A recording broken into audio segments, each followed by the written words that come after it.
What's up, you guys? You're watching Sergio's Secrets. Before I get started with today's video, if you need, please give this video a thumbs up. Hit the subscribe button. It really means a lot, and it helps out the channel quite a lot. So just doing those two things really means the world to me. Everything that I'm talking about today will always be linked down below, including what I'm wearing and everything. So other than that, let's get started with today's video. So are designer sneakers that are worth the money and that are not worth the money. So I own some of them, I don't. I will be explaining to them. I know I've been talking a lot about designer handbags, but you guys have been asking me about designer ready-to-wear, temporary ready-to-wear, contemporary shoes, designer shoes, and a lot more in the designer and contemporary space. So I will be expanding more videos other than particularly handbags or small leather goods. So today here I have a video about the best and worst designer sneakers out in the market. Now these are my opinions, these are my thoughts. If you have any of the sneakers that are in the worst category or in the good category, if you agree, that's good. If you don't, that's fine. I would love to hear your opinions down below. Maybe there's a shoe category that's a good shoe that you may think it's a bad shoe, or a bad shoe that thinks it's a good shoe. It's good to have opinions and to always have feedback. So I would love to hear all your thoughts and your opinions down below. And other than that, let's get started with today's video. So the first sneaker that we're going to be talking about today, we're going to be talking about is the Gucci Ace sneaker. And this one's going to be a shoe that is worth the money. So I actually own two pair of Gucci Ace sneakers. I have the classic men's one. I have these ones right here that are quite dirty that I have to clean, but essentially they are an Ace sneaker that say Gucci on them with kind of red detail. And why I think that these are worth the money is because Gucci, anything Gucci, I may not be the biggest fan of some other categories from Gucci, but they do know how to make awesome and well-made high quality shoes. And I have more of a wider foot, so sometimes it's a little bit hard for me to find shoes, and for me, Gucci Ace sneakers work for me. They are so comfortable that it really didn't take too much long to break them in. I really like them. I think they're super sleek, they're super stylish. You get that kind of Gucci look, but you know, they don't really say Gucci anywhere. I mean, these ones do, but they are comfortable. There are many variations of them. I know that some people may consider these a basic shoe. I beg to differ because they do come in different styles and different variations season after season after season. So you can get a simple one like this one, or you can get more of a novelty one like this one that says Gucci on it. So for me, the first sneaker that I do think is worth the money is going to be the Gucci Ace sneaker. I've had these pairs in September, and I've worn this one quite a lot, and it holds up pretty well. And my mom has the ones with the pearls with the spikes in the back. She likes them. My close friend has the ones with the spikes with the pearls as well.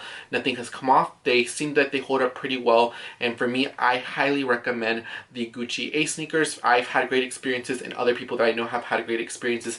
And for a leather shoe category, I think that this one is one that, in my opinion, is worth the money. We're going to the worst category. So one of the worst shoes, or shoes that I just don't really like, is a Balenciaga track sneaker.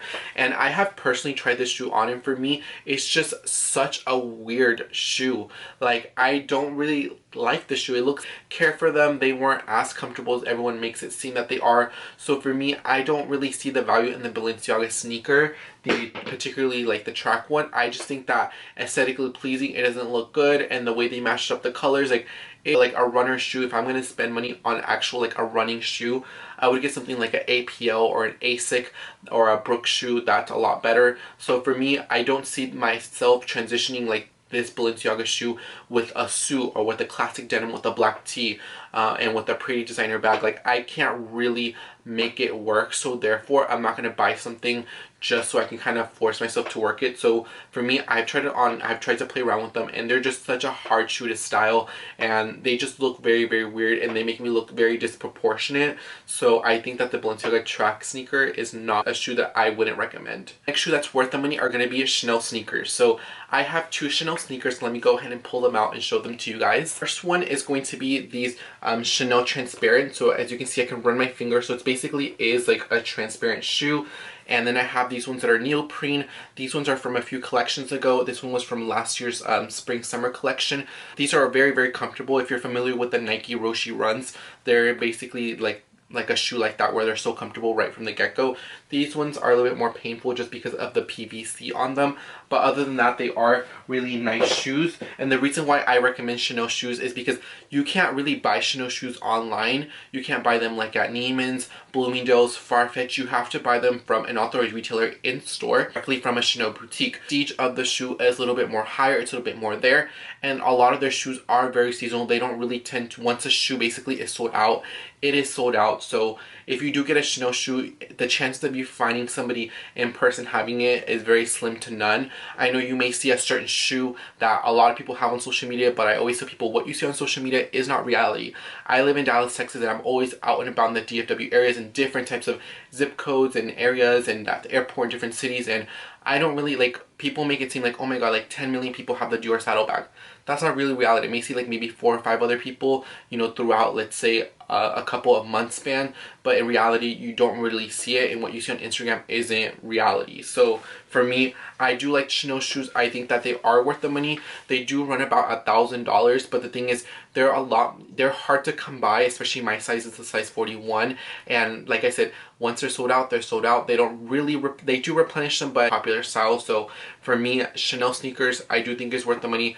I like them, I wear them, they're so wearable. I can put them, I can dress them up, I can dress them down. For me, I just like how Chanel's a little bit more harder to find. So when I do see Chanel sneakers, sneaker is always going to be a timeless, classic item. I think a lot of Chanel pieces are very timeless looking, so those shoes I'm planning to have in my collection until they honestly break. So for me, the Chanel sneakers are worth the money. I'm going to be going to a shoe that's not worth the money. It's going to be the Alexander McQueen sneaker. So when I went to London, a lot of people, like, I was so surprised. Like, I was in a bit of McQueen sneakers, and for me, the reason why I don't like sneaker is it looks disproportionate. It doesn't look good on me, and I'm, like I said, I'm 5'11", about 160 pounds, and for me, they just look a little funny. The sizing on them is just a little off. Like, I just never really felt comfortable with these shoes on, and for me, I prefer my Stan Smith, like the green one, or like even the Stella McCartney version of the Stan Smith.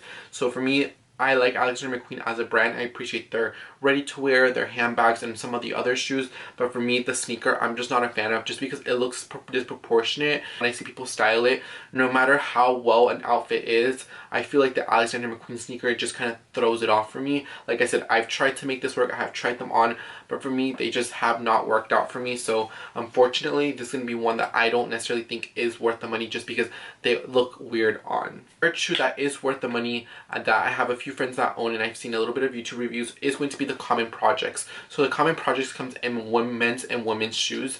So basically, essentially what it is, it's a leather shoe. So they do like an all white one, all black one, like an all yellow one, an all green one, and it has like these little gold numbers, and it has like your size. So if you're like 41, 38, and for me, I like that they're a very clean, slick, minimal shoe. That is very much my style. So I can wear like a black tee, a blue denim, a Common Project sneaker, and the classic black one with a Dior saddlebag. Yes, I'm wearing elevated shoe, but it doesn't clash versus, let's say, if I wear a Chanel sneaker and a Dior saddlebag, it's two logos and it kind of clashes a little bit. So for me, I like the Common Projects that you can incorporate them with other designer items, but they necessarily don't really clash, and it's a really great base as a shoe because you can really honestly dress them up, dress them down, versus all the brands I'm mentioning in this video. This one's going to be the one that's the most cleanest looking and the most minimal looking. So I think that one of the next designer sneakers that I am planning to get is going to be Common Project, just because it is just a very clean shoe that I can dress up, dress down, and I don't have to worry about me kind of clashing it with other brands or anything. It's just a very simple shoe that will go with a suit, and that will go with denim and a black tee, and I'm good and I am out the door. So that's why I recommend the Common Projects. I've tried them on before, and from what I've tried them on, they seem pretty comfortable. I mean, every designer shoe, for the most part, you do have to break in, but they were really comfortable when I tried them on. Next shoe from a shoe that I don't think is worth the money is going to be the Louis Vuitton kind of runner shoe. The one that has kind of like the little whoosh on it. Same thing. They just look disproportionate. Anything that has kind of like playing around with kind of like an illusion, kind of like the McQueen shoe and the LV runner, I just think it off. They feel like I'm wearing a high top sneaker, and for me, I'm not the biggest fan of high top sneakers in general. Like, I'm not the biggest fan of Converse. Converse have always looked a little funny on me, or like combat boots. Like, I'm kind of on my high top shoes, I am very, very specific and very, very picky, and it just kind of reminds me of a high top sneaker somewhat. And it's just, when I tried them on, they weren't really as comfortable, and I didn't really care for them. So for me, that's why I didn't really go for them, and I don't think they're worth the hype, and I don't think they're a shoe that elevates your outfit. There's other Louis Vuitton shoes that I would much rather prefer to get than this kind of runner. I just feel like they kind of de-elevate your outfit, if anything. I don't like I think they're called like the arch lights. I just don't care for them. And like I said, I don't feel like they don't really do anything for an outfit, and they come in so many different combinations that they're just an outfit de-elevator. I don't even think that's a real word, guys, but we're gonna make de-elevator, like, you know how elevated, how it takes it up a notch, makes it look more classic, more elevated. You know, I like to use that word, but de-elevated, I don't think that's a word, but you know, they just take it a step down from your outfit. So for me, I wouldn't recommend the Oban shoe. It's just, there's a lot more other Louis Vuitton shoes that are a lot more pretty and gorgeous than the Runner. I just don't understand the hype in this, and every single time I see it in person, I just, like I said, I've seen people beautiful dresses with suits with, you know, a simple black tee and denim. It just, every single time I see it, I just, proportionally, it just never looks good. So it just kind of throws me off. So that's the reason why I don't think it's worth the money, because I feel like if anything, it takes your level in a 10 to a 10 and it drops it off to a 6. So for me, I don't necessarily think that they are worth the money. A shoe that I do think is worth the money, which this one may be the most controversial for like the one that is worth the money, going to be the Balenciaga running shoe. Now you may say, well, Cardi B talked about them in the song like 2 years ago. These have had its moment. Yes, I understand, but these are a very comfortable shoe. If you are always walking, if you live in the city, if you are out and about, if you're always out and about traveling, this is a very comfortable shoe. So I always want to make sure that a lot of items are wearable and usable, and some of them are comfortable. I had these in my collection about a year, and they are really comfortable. They have had holding up pretty well. They're a little dirty. I definitely do have to get them clean, but I do think that the Balenciaga running shoe is worth the money because it's a comfortable shoe. It's a very sleek shoe. Other brands still have their sock variation like Dior. So I feel like this sock silhouette is kind of a core style for a lot of different brands. So for me, I know Balenciaga is kind of the first one that kind of started them. I think that they are worth the money because they are a comfortable shoe, and if you want a comfortable shoe to be out and about and easy to clean, easy care for, because this is fabric up with a magic eraser, and the fabric is just easy to clean with some Dawn soap. The way you care for these shoes are really nice and fuss free. So I do want to say that the Balenciaga running sneakers are worth the money, at least in my books. They are worth the money. And like I said, I've had these for a year and a half.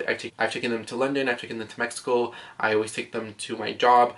You know, they're just a very, very, very comfortable shoe, and I highly recommend them, and I still think that they are worth the money. Designer shoe that I don't think is worth the money is going to be the Dolce & Gabbana sneakers, and they're here, and the reason is they look weird because they say Dolce and Gabbana. Usually every single shoe is, you know, uniform to the other one. The left and the right and the right and the left always matches each other, and for me the Dolce & Gabbana throws it off. And it's also that kind of, yes, it's kind of like the Balenciaga where it's fabric, but the thing is that fabric right there, you know, where it says Dolce & Gabbana, over time as you wear it, it just gets really bad creases and it doesn't really wear a lot over time, versus the Balenciaga just says it on the side, which doesn't really affect because the way you walk. So for me, I don't really care for Dolce & Gabbana as a brand. I made a video about brands that I haven't worn and why, and I talked about why I don't support Dolce & Gabbana as a brand. So I'll leave that video linked down below and some videos on actually why.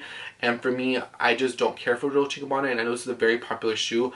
Even if I did like Dolce & Gabbana, I still would not wear these shoes just because the Dolce & Gabbana, like the lettering and everything, yes, they're not really proportionate. It kind of throws off the entire shoe, and they don't really wear over nice, and I hear they're not the most comfortable shoe. So for me, I wouldn't recommend them. And like I said, I support many brands, and I can look through different aspects on different brands and lines, but one brand that I would never support is Dolce & Gabbana. So that is that. And the last shoe that I think is worth the money to be Golden Goose sneakers. Now you may say, Sergio, Golden Goose sneakers, really? Let me tell you why. Golden Goose has been out for the past couple years, but I want to say within the last year, they have definitely sparked in popularity. They just recently opened a store in Dallas like a couple months ago, and I hear that store does so much volume, and also in like department stores like Neiman Marcus and Saks Avenue and places where they carry Golden Goose, it's like one of their top increases for shoes. So I think Golden Goose will be staying for the next couple of years. So if you do like the shoe, I would go for it. The reason why I like the Golden Goose, not necessarily because they look like they're like worn shoes. I really like stars. So my name's Sergio. My YouTube name is Sergio's Secrets. Anything with stars, I really like. I have like some jewelry pieces and some stuff that have stars. So anything that has stars, I like it because it's like Sergio Star, Star Sergio. And then the hockey team here in Dallas is called the Stars. So anything with a star, I really like, and for whatever reason, I always gravitate towards stars at anything. So I like them. They are pretty comfortable for the most part. After like maybe hour 6 and up, they do tend to get a little uncomfortable, but I don't really wear my shoes for longer than, let's say, 6 hours anyway, and I always keep spare shoes in my car. So for me, I do think that I don't think Golden Goose sneakers will be going anywhere. So if you do want to go ahead and purchase one, I would say right now is a really great time, and they do tend to go on sale in the season. For the most of the part, a lot of these shoes, like variations of Gucci A sneakers and Balenciaga running shoes, tend to go on sale, so it's always good to consider and look around. It's always your options. I will always leave links down below to reference, and all the videos and sizes and prices will always be linked down below. And yeah guys, for designer sneakers that are worth the money and that are not worth the money. Thank you so much for watching this video. I'm taking all video requests. If you have any video requests, definitely leave them down below. And I want to hear your thoughts and your opinions. Is there any shoes that I missed that are good, or any shoes that I missed that are bad? And I want to hear your thoughts and your opinions of any of these shoes. Your opinions down below. And yeah guys, thank you so much for watching this video, and I'll see you guys on tomorrow's video because I post a video every single day. So make sure to subscribe and give this video a thumbs up, and I'll see you guys on the next video. Bye guys, and thank you so much for watching, and I appreciate each and every single one of you.